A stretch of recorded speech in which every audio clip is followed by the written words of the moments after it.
Assalamualaikum warahmatullahi wabarakatuh. Waalaikumsalam warahmatullahi wabarakatuh. Selamat siang Bapak dan Ibu.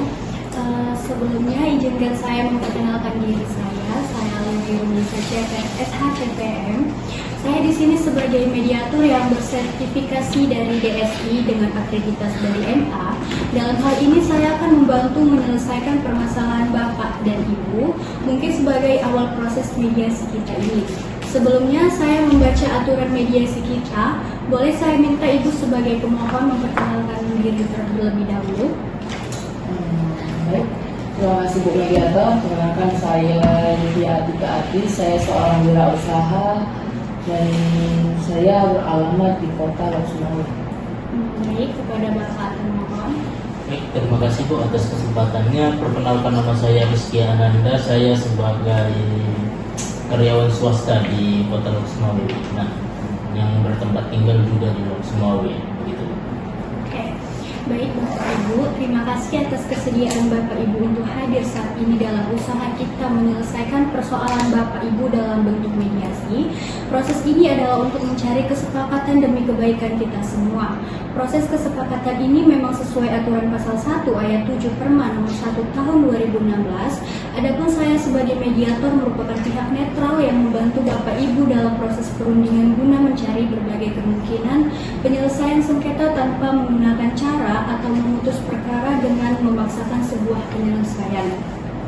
Di dalam pelaksanaan mediasi kita juga mengenal adanya prinsip-prinsip dalam mediasi, yaitu antara lain ada imparsial yang berarti tidak memihak atau netral, dan tidak punya hak memutus karena keputusan diambil berdasarkan kesepakatan para pihak.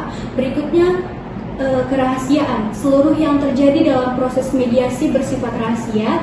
Dan yang terakhir adalah kaukus. Artinya jika diperlukan mediator dapat melakukan pertemuan terpisah dengan para pihak. Baiklah, untuk mempersingkat waktu akan saya bacakan tata tertib selama melakukan proses mediasi atau perundingan hari ini.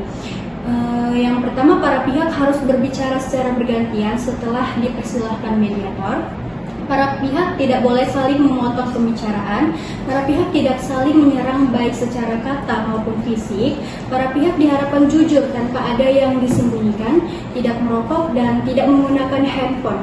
Baiklah, apakah Bapak Ibu setuju dengan kesepakatan terhadap tata tertib tersebut? Atau ada yang mau ditambahkan? Kemungkinan tidak. Baiklah, Bapak Ibu, saya ingin tahu persoalan terlebih dahulu dari Bapak termohon, bagaimana ceritanya Bapak bisa membeli tanah tersebut. Silahkan Bapak. Oke, terima kasih Bu atas kesempatannya. Izinkan saya menceritakan dari awal. Awal saya bertemu dengan Pak Arun di sebuah warung kopi, gitu.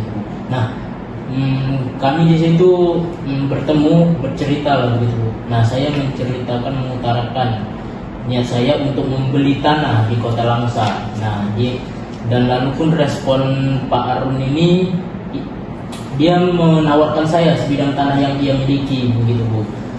Pada saat saya membelinya, saya pun tertarik karena saya ingin membangun rumah di tanah tersebut untuk anak dan keluarga saya, tetapi dihalangi oleh Bu Divya ini Bu.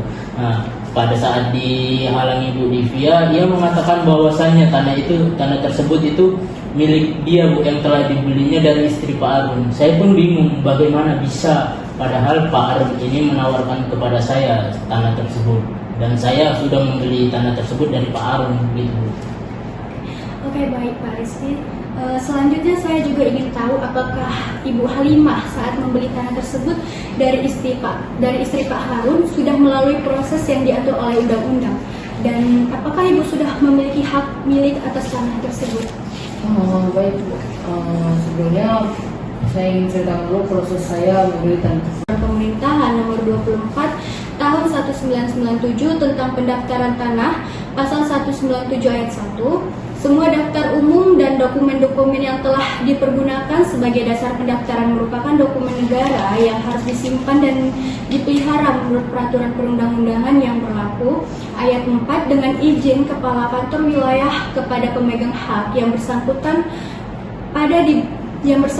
dapat diberikan petikan, salinan atau rekaman dokumen pendaftaran tanah yang menjadi dasar pembukuan hak atas namanya yang tersimpan di kantor pertahanan. Bahwa berdasarkan peraturan tersebut, pihak kami tidak dapat dengan serta-merta mengeluarkan begitu saja dokumen negara, harus melalui kewenangan yang telah diatur dan hanya kepada pemegang hak saja. Ini artinya semua prosedur harus mengikuti aturan yang berlaku. Baik Bapak Ibu, untuk menyelesaikan persoalan Bapak Ibu, kita perlu melakukan cross check dengan pemilik tanah sebelumnya, mendatangkan ahli dan saksi. Untuk itu pertemuan kita kali ini kita tunda dan akan kita bahas kembali setelah kita mengetahui maksud Pak Harun dan istrinya, apa sama-sama tidak mengetahui bahwa tanah ini telah dijual atau bagaimana. Kita akan mengatur jadwal ulang kembali dan mudah-mudahan bisa segera terselesaikan. Bapak Ibu setuju kita melakukan pertemuan kembali pada minggu depan tanggal 23 Agustus 2025. Terima kasih Bapak Ibu atas waktu dan kesepakatan hari ini. Assalamualaikum warahmatullahi